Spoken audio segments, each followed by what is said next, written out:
ഇന്ന് നമ്മൾ ഒരു പ്രൊഡക്റ്റിൻ്റെ കോസ്റ്റ് കാൽക്കുലേറ്റ് ചെയ്യുമ്പോൾ കൺസിഡർ ചെയ്യേണ്ട എലമെൻസുകൾ ഏതെല്ലാം എന്നാണ് ഡിസ്കസ് ചെയ്യുന്നത്. Welcome to the new session. ഇവിടെ നമുക്ക് എക്സാമ്പിളായിട്ട് ചെയർ തന്നെ കൺസിഡർ ചെയ്യാം. ഈ ചെയറിൻ്റെ കോസ്റ്റ് കാൽക്കുലേറ്റ് ചെയ്യുമ്പോൾ എന്തെല്ലാം കാര്യങ്ങളാണ് കൺസിഡർ ചെയ്യേണ്ടത്? പ്രധാനമായും 3 എലമെൻസുകളാണ് കോസ്റ്റ് കാൽക്കുലേറ്റ് ചെയ്യാൻ നമ്മൾ കൺസിഡർ ചെയ്യുന്നത്. First one, material cost. എന്താണ് മെറ്റീരിയൽ കോസ്റ്റ് എന്ന് പറഞ്ഞാൽ ഒരു പ്രൊഡക്റ്റ് നിർമ്മിക്കാൻ ആവശ്യമായ ബേസിക് സബ്സ്റ്റൻസിനെയാണ് നമ്മൾ മെറ്റീരിയൽ എന്ന് പറയുന്നത്. ഈ മെറ്റീരിയൽ വാങ്ങാൻ വേണ്ടി നമ്മൾ എമൗണ്ട് സ്പെൻഡ് ചെയ്യുന്നതിനെ അല്ലെങ്കിൽ എമൗണ്ട് ചിലവഴിക്കുന്നതിനെയാണ് മെറ്റീരിയൽ കോസ്റ്റ് എന്ന് പറയുന്നത്. ഉദാഹരണമായി ഇവിടെ നമ്മൾ ചെയറാണ് മാനുഫാക്ചർ ചെയ്യുന്നത്. ഈ ചെയർ നിർമ്മിക്കാൻ ആവശ്യമായ ബേസിക് സബ്സ്റ്റൻസ് എന്ന് പറഞ്ഞു കഴിഞ്ഞാൽ വുഡാണ്, മരങ്ങളാണ്. അപ്പം മരം വാങ്ങാൻ ആവശ്യമായ കോസ്റ്റിനെയാണ് നമ്മൾ മെറ്റീരിയൽ കോസ്റ്റ് എന്ന് പറയുന്നത്. സെക്കൻഡ് വൺ ആണ് ലേബർ കോസ്റ്റ്. എന്താണ് ലേബേഴ്സ് എന്ന് പറഞ്ഞു കഴിഞ്ഞാൽ റോ മെറ്റീരിയൽസിനെ ഫിനിഷ്ഡ് പ്രൊഡക്റ്റാക്കി മാറ്റാൻ ഉപയോഗിക്കുന്ന മാൻ പവറിനെയാണ് നമ്മൾ ലേബേഴ്സ് എന്ന് പറയുന്നത്. മാൻ പവർ എന്ന് പറഞ്ഞു കഴിഞ്ഞാൽ physical or mental effort included ആണ്. അപ്പോൾ ഈ ലേബേഴ്സിന് നമ്മൾ എന്ത് ചെയ്യേണ്ടി വരും? കൂലി കൊടുക്കേണ്ടി വരും, വേജ് കൊടുക്കേണ്ടി വരും. ഇതിനെയാണ് നമ്മൾ ലേബർ കോസ്റ്റ് എന്ന് പറയുന്നത്. നെക്സ്റ്റ് വൺ ആണ് എക്സ്പെൻസ്. എന്താണ് എക്സ്പെൻസ് എന്ന് പറഞ്ഞു കഴിഞ്ഞാൽ മെറ്റീരിയലും ലേബറും അല്ലാതെ വരുന്ന മറ്റ് ചിലവുകളെയാണ് നമ്മൾ എക്സ്പെൻസ് എന്നതുകൊണ്ട് ഉദ്ദേശിക്കുന്നത്. ഇങ്ങനെ പ്രധാനമായ 3 എലമെൻറ്റുകളാണ് നമ്മൾ ഒരു കോസ്റ്റ് കാൽക്കുലേറ്റ് ചെയ്യാൻ വേണ്ടി കൺസിഡർ ചെയ്യേണ്ടത്. ഇനി നോക്കുക, മെറ്റീരിയൽ കോസ്റ്റിനെ നമ്മൾ വീണ്ടും 2 ആയി ഡിവൈഡ് ചെയ്തിട്ടുണ്ട്. ഡയറക്റ്റ് മെറ്റീരിയൽ എന്നും ഇൻഡയറക്റ്റ് മെറ്റീരിയൽ എന്നും. അതുപോലെ ലേബർ കോസ്റ്റിനെയും നമ്മൾ ഡയറക്റ്റ് ലേബേഴ്സ് എന്നും ഇൻഡയറക്റ്റ് ലേബേഴ്സ് എന്നും 2 ആയിട്ട് ഡിവൈഡ് ചെയ്യുന്നു. എക്സ്പെൻസിനെയും എഗെയിൻ നമ്മൾ 2 ആയിട്ട് ഡിവൈഡ് ചെയ്യുന്നുണ്ട്. ഡയറക്റ്റ് എക്സ്പെൻസുകളെന്നും ഇൻഡയറക്റ്റ് എക്സ്പെൻസുകളെന്നും. ഇനി എല്ലാ ഡയറക്റ്റ് എക്സ്പെൻസുകളെയും direct material, direct labour, direct expense, ഈ എല്ലാ ഡയറക്റ്റ് എക്സ്പെൻസുകളെയും നമ്മൾ ആഡ് ചെയ്താൽ നമുക്ക് കിട്ടുന്ന എമൗണ്ടിനെ നമ്മൾ പ്രൈം കോസ്റ്റ് എന്ന് പറയും. അതുപോലെ എല്ലാ ഇൻഡയറക്റ്റ് എക്സ്പെൻസുകളെയും indirect material, indirect labour and indirect expense, ഈ 3 എണ്ണത്തിനെയും ആഡ് ചെയ്താൽ കിട്ടുന്ന എമൗണ്ടിനെ നമ്മൾ ഓവർ ഹെഡ് എന്ന് പറയും. അങ്ങനെ പുതിയ 2 ടേമുകൾ നമ്മൾ മനസ്സിലാക്കി. First one prime cost and second one over head. ഇനി എന്താണ് ഡയറക്റ്റ് ആൻഡ് ഇൻഡയറക്റ്റ് കോസ്റ്റുകൾ എന്നുള്ളത് നമുക്ക് ഒരു എക്സാമ്പിളിലൂടെ ഡീറ്റെയിൽഡ് ആയിട്ട് മനസ്സിലാക്കാം. അതിന് ചെയർ മാനുഫാക്ചർ ചെയ്യുന്ന ഈ ഫർണിച്ചർ ഷോപ്പിനെ തന്നെ നമുക്ക് കൺസിഡർ ചെയ്യാം. ഇവിടെ ടോട്ടൽ ഏരിയയെ 3 ഡിപ്പാർട്ട്മെൻറ്റുകളായിട്ട് ക്ലാസിഫൈ ചെയ്തിട്ടുണ്ട്. First one production department, second one accounts department, third one sales department. ഇവയെ നമുക്ക് കോസ്റ്റ് സെൻറ്ററുകളായിട്ട് കൺസിഡർ ചെയ്യാം. പ്രൊഡക്ഷൻ ഡിപ്പാർട്ട്മെൻറ്റിനെ പ്രൊഡക്ഷൻ കോസ്റ്റ് സെൻറ്റർ എന്നും അക്കൗണ്ട്സ് ആൻഡ് സെയിൽസ് ഡിപ്പാർട്ട്മെൻറ്റിനെ സർവീസ് കോസ്റ്റ് സെൻറ്ററുകളായിട്ടും കൺസിഡർ ചെയ്യാം. ഇനി എന്താണ് ഡയറക്റ്റ് മെറ്റീരിയൽ? പ്രൊഡക്ഷൻ ഡിപ്പാർട്ട്മെൻറ്റിലേക്ക് നോക്കുക.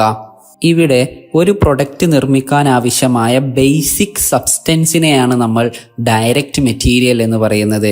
അല്ലെങ്കിൽ ഒരു പ്രൊഡക്റ്റിൽ ഡയറക്റ്റ് ആയിട്ട് ഐഡൻറ്റിഫൈ ചെയ്യാൻ പറ്റുന്ന മെറ്റീരിയൽസിനെയാണ് നമ്മൾ ഡയറക്റ്റ് മെറ്റീരിയൽ എന്ന് പറയുക. ഉദാഹരണത്തിന് നമ്മുടെ ചെയർ മാനുഫാക്ചർ ചെയ്യണമെങ്കിൽ നമുക്ക് ബേസിക് സബ്സ്റ്റൻസ് ആയിട്ട് വുഡ് വേണം, മരം വേണം. ഈ മരത്തിനെയാണ് നമ്മൾ എന്ത് പറയുന്നത്? ഡയറക്റ്റ് മെറ്റീരിയൽ എന്ന് പറയുന്നത്. ഇവിടെ ഡയറക്റ്റ് മെറ്റീരിയലിനായിട്ട് ഞാനൊരു 1000 റുപ്പീസ് സ്പെൻഡ് ചെയ്തിട്ടുണ്ട്.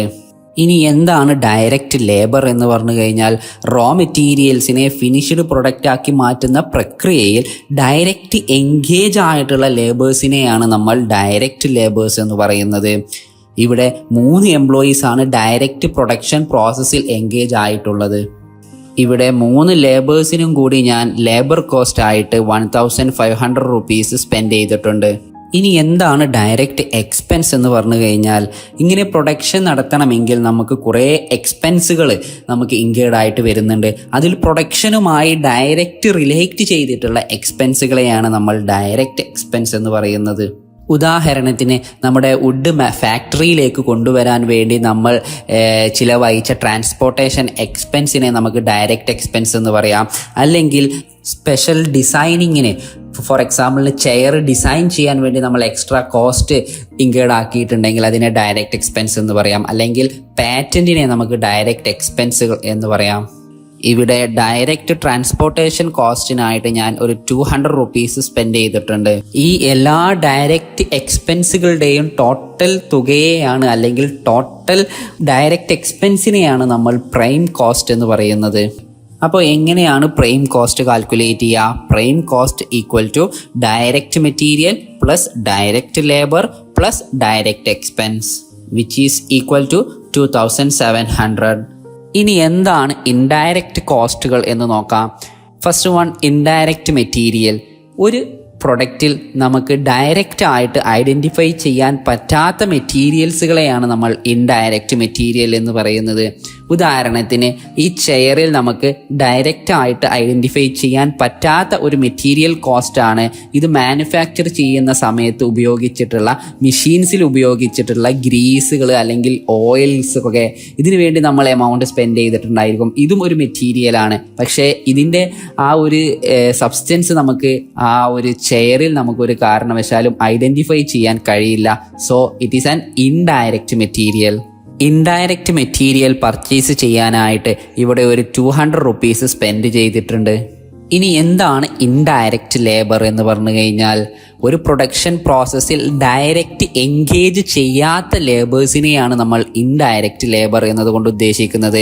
പ്രൊഡക്ഷൻ പ്രോസസ്സിൽ ഡയറക്റ്റ് എൻഗേജ്ഡ് ആയിട്ടുള്ള ലേബേഴ്സിനെ ഡയറക്റ്റ് ലേബേഴ്സ് എന്നും, ഡയറക്റ്റ് എൻഗേജ് ചെയ്യാത്ത ലേബേഴ്സിനെ നമ്മൾ ഇൻഡയറക്റ്റ് ലേബേഴ്സ് എന്ന് പറയും. ഫോർ എക്സാമ്പിളിന് ഇതിൽ നമ്മൾ നോക്കുക, അക്കൗണ്ട്സ് ഡിപ്പാർട്ട്മെൻറ്റിൽ 2 ലേബേഴ്സ് ഉണ്ട്. ഇവർ ഡയറക്റ്റ് പ്രൊഡക്ഷൻ പ്രോസസ്സിൽ എൻഗേജ്ഡ് ആകുന്നില്ല, എന്നാൽ ഇവർക്കും സാലറി ഓർ വേജ് പ്രൊവൈഡ് ചെയ്യേണ്ടതായിട്ടുണ്ട്. അത്തരം കോസ്റ്റുകളെയാണ് ഇൻഡയറക്റ്റ് ലേബർ കോസ്റ്റ് എന്ന് പറയുന്നത്. ഇവിടെ ഇൻഡയറക്റ്റ് ലേബർ കോസ്റ്റ് ആയിട്ട് ഞാനൊരു 800 റുപ്പീസ് സ്പെൻഡ് ചെയ്തിട്ടുണ്ട്. അപ്പോൾ ഇനി എന്താണ് ഇൻഡയറക്റ്റ് എക്സ്പെൻസുകൾ എന്ന് പറഞ്ഞു കഴിഞ്ഞാൽ, ഒരു പ്രൊഡക്ഷൻ പ്രോസസ്സിൽ ഡയറക്റ്റ് റിലേറ്റ് ചെയ്യാത്ത എക്സ്പെൻസുകളെയാണ് നമ്മൾ ഇൻഡയറക്റ്റ് എക്സ്പെൻസുകൾ എന്ന് പറയുന്നത്. ഡയറക്റ്റ് റിലേറ്റ് ആകുന്ന എക്സ്പെൻസുകളെ ഡയറക്റ്റ് എക്സ്പെൻസുകളെന്നും, ഡയറക്റ്റ് റിലേറ്റ് ചെയ്യാത്ത എക്സ്പെൻസുകളെ ഇൻഡയറക്റ്റ് എക്സ്പെൻസുകൾ എന്നും പറയും. ഉദാഹരണത്തിന് ഈ ഫാക്ടറിയുടെ റെൻറ്റ്, ഓൾ ഫാക്ടറിക്കാണ് റെൻറ്റ് വരുന്നത്. ഇത് പ്രൊഡക്ഷനുമായി ബന്ധപ്പെട്ട് ഡയറക്റ്റ് റിലേറ്റഡ് അല്ല. അതുപോലെ തന്നെ ഇൻഷുറൻസ്, ആ ഫാക്ടറിക്കുള്ള ഇൻഷുറൻസിൻ്റെ എമൗണ്ട് അല്ലെങ്കിൽ കോസ്റ്റ് എന്ന് പറയുന്നത് അതും ഡയറക്റ്റ് പ്രൊഡക്ഷനുമായിട്ട് റിലേറ്റ് ചെയ്തിട്ടുള്ളതല്ല. ഇത്തരം കോസ്റ്റുകളെയാണ് നമ്മൾ ഇൻഡയറക്റ്റ് എക്സ്പെൻസ് എന്ന് പറയുന്നത്. ഇവിടെ ഇൻഡയറക്റ്റ് എക്സ്പെൻസിനായിട്ട് ഞാനൊരു 500 റുപ്പീസ് സ്പെൻഡ് ചെയ്തിട്ടുണ്ട്. അങ്ങനെയെങ്കിൽ ടോട്ടൽ ഇൻഡയറക്റ്റ് കോസ്റ്റിനെയാണ് ഞാൻ ഓവർ ഹെഡ് എന്ന് പറയുന്നത്. അപ്പോൾ എങ്ങനെയാണ് ഓവർ ഹെഡ് കാൽക്കുലേറ്റ് ചെയ്യുക? Overhead equal to indirect material plus indirect labour plus indirect expense which is equal to 1500. ഇനി എങ്ങനെയാണ് സിമ്പിളായിട്ട് ഈ ചെയർ പ്രൊഡ്യൂസ് ചെയ്യാൻ വന്ന ടോട്ടൽ കോസ്റ്റും പെർ യൂണിറ്റ് കോസ്റ്റും എങ്ങനെ കാൽക്കുലേറ്റ് ചെയ്യാമെന്ന് നോക്കാം. അതിനായിട്ട് നമ്മൾ ഒരു സിമ്പിൾ കോസ്റ്റ് ഷീറ്റ് പ്രിപ്പയർ ചെയ്താൽ മതി. അതിൻ്റെ ഫോർമാറ്റാണ് ഞാൻ ഇവിടെ ഡിസ്പ്ലേ ചെയ്തിട്ടുള്ളത്. ശ്രദ്ധിക്കുക, ഇവിടെ വളരെ സിമ്പിളായി കൺസെപ്റ്റ് മനസ്സിലാക്കാൻ വേണ്ടിയിട്ടുള്ള ഒരു ഫോർമാറ്റാണ് ഞാൻ ഇവിടെ ഡിസ്പ്ലേ ചെയ്തിട്ടുള്ളത്. യഥാർത്ഥത്തിൽ ഓവർ ഹെഡുകളെയൊക്കെ ഡിഫറെൻറ്റ് കാറ്റഗറി ആയിട്ട് നമ്മൾ എഗെയിൻ ക്ലാസിഫൈ ചെയ്യുന്നുണ്ട്. അതൊക്കെ നമുക്ക് വരുന്ന ക്ലാസ്സുകളിലായിട്ട് മനസ്സിലാക്കാം. ഇവിടെ ഡയറക്റ്റ് മെറ്റീരിയലും ഡയറക്റ്റ് ലേബറും ഡയറക്റ്റ് എക്സ്പെൻസുകളും തമ്മിൽ ആഡ് ചെയ്യുമ്പോൾ നമുക്ക് പ്രൈം കോസ്റ്റ് കിട്ടും. അതിൻ്റെ കൂടെ ടോട്ടൽ ഓവർ ഹെഡുകൾ നമ്മൾ ആഡ് ചെയ്ത് കഴിഞ്ഞാൽ നമുക്ക് ടോട്ടൽ ഈ ചെയർ നിർമ്മിക്കാൻ ആവശ്യമായ ടോട്ടൽ കോസ്റ്റ് നമുക്ക് ലഭ്യമാവും. ഇവിടെ ഡയറക്റ്റ് മെറ്റീരിയൽ എന്ന് പറയുന്നത് 1000 റുപ്പീസും ഡയറക്റ്റ് ലേബർ എന്ന് പറയുന്നത് 1500 റുപ്പീസും അതുപോലെ തന്നെ ഡയറക്റ്റ് എക്സ്പെൻസ് എന്ന് പറയുന്നത് 200 റുപ്പീസുമാണ്. അങ്ങനെയെങ്കിൽ ടോട്ടൽ പ്രൈം കോസ്റ്റ് എന്ന് പറയുന്നത് 2700 റുപ്പീസാണ്. അതിൻ്റെ കൂടെ നമ്മൾ ടോട്ടൽ ഓവർ ഹെഡ് എന്ന് പറഞ്ഞാൽ ടോട്ടൽ ഇൻഡയറക്റ്റ് എക്സ്പെൻസ് ആയിട്ടുള്ള 1500 റുപ്പീസും കൂടി ആഡ് ചെയ്താൽ നമുക്ക് ടോട്ടൽ കോസ്റ്റ് ആയിട്ട് 4200 റുപ്പീസ് കിട്ടും. ഇതാണ് നമ്മുടെ ടോട്ടൽ ചെയർ നിർമ്മിക്കാൻ ആവശ്യമായിട്ടുള്ള ടോട്ടൽ കോസ്റ്റ് എന്ന് പറയുന്നത്. ഇതിൻ്റെ കൂടെ നമുക്ക് എത്രയാണോ പ്രോഫിറ്റ് ആഡ് ചെയ്യേണ്ടത് ആ പ്രോഫിറ്റും കൂടിയും ആഡ് ചെയ്താൽ കിട്ടുന്ന എമൗണ്ട് ആണ് ടോട്ടൽ സെയിൽ വാല്യൂ എന്ന് പറയുന്നത്.